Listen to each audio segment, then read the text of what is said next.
here today at the Ethan Allen Homestead. We're at the very north end of the Burlington Intervale area on land that was unceded territory of indigenous Abenaki for thousands of years before Ethan Allen arrived here.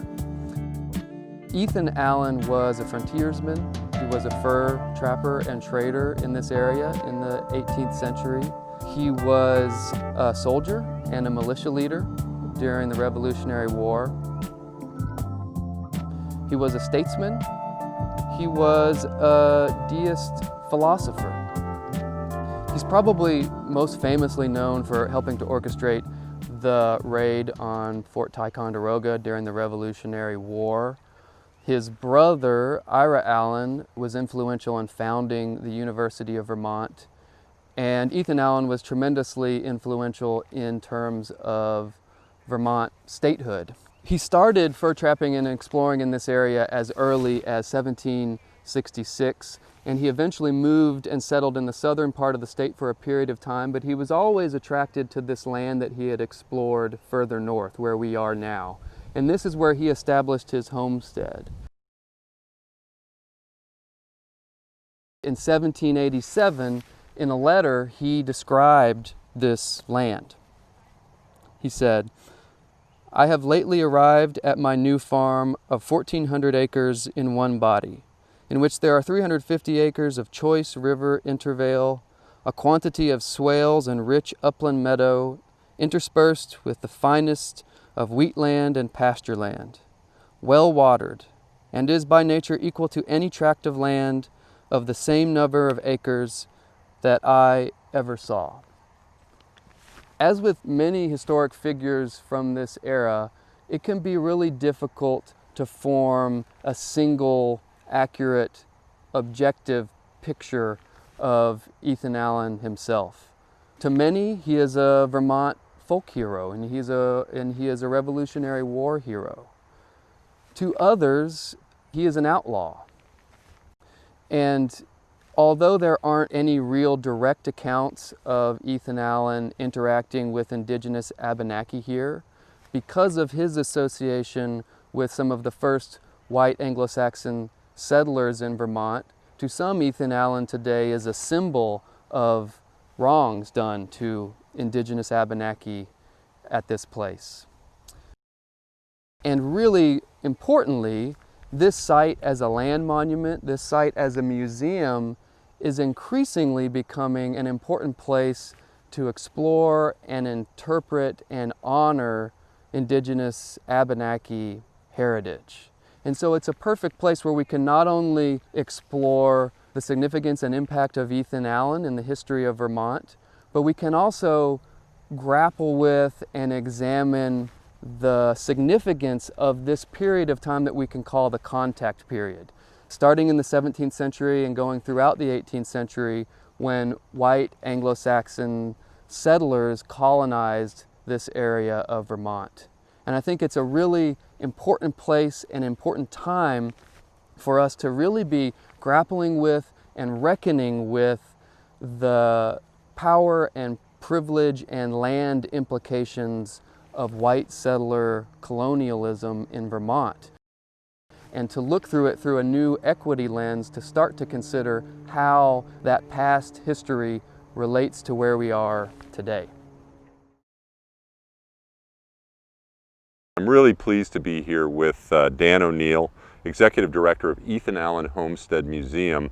Burlington has so many incredible human history sites, but this is probably the epicenter for learning about human history on the land through time. So Dan, thanks for inviting us here today, and I wonder if you could just give us an overview of this place and why it's so important to studying human history. Absolutely. We call this place the Crossroads of History. The reason we call this the Crossroads of History, the Intervale in Burlington has known human habitation for 13,000 years.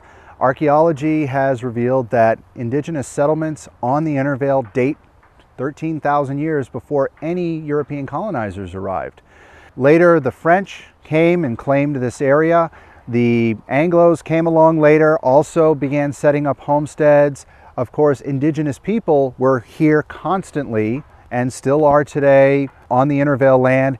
And this piece of land is home to the future of our country, where we have new Americans farming on the fields that have been farmed on for thousands of years. You really have the past, the present, and the future intersecting all in one place right here in Burlington's Intervale. Yeah, fantastic. Well, what is it that's so special about this landform in particular where we are? Well, an intervale, it's an intermediate wetland, and the river floods every year and deposits organic matter, silt, much like the Nile River in Egypt, and it makes the land incredibly nutrient rich and good for agriculture. That's why it was sought after by indigenous Abenakis and why it was sought after by European colonizers and still is farmed today.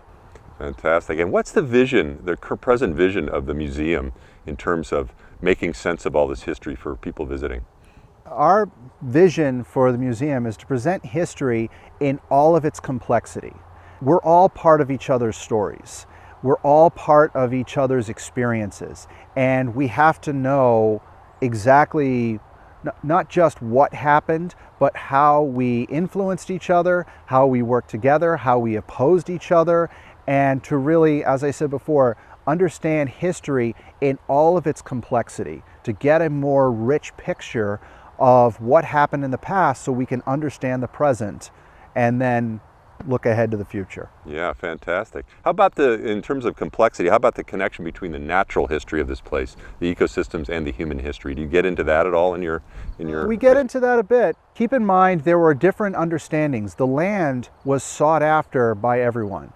For indigenous Abenakis, it's about the land. This is their ancestral land. This is the land where their ancestors lived for years. It's an incredibly deep spiritual connection that I don't feel many descendants of the colonists can fully comprehend. It's a very deep spiritual connection.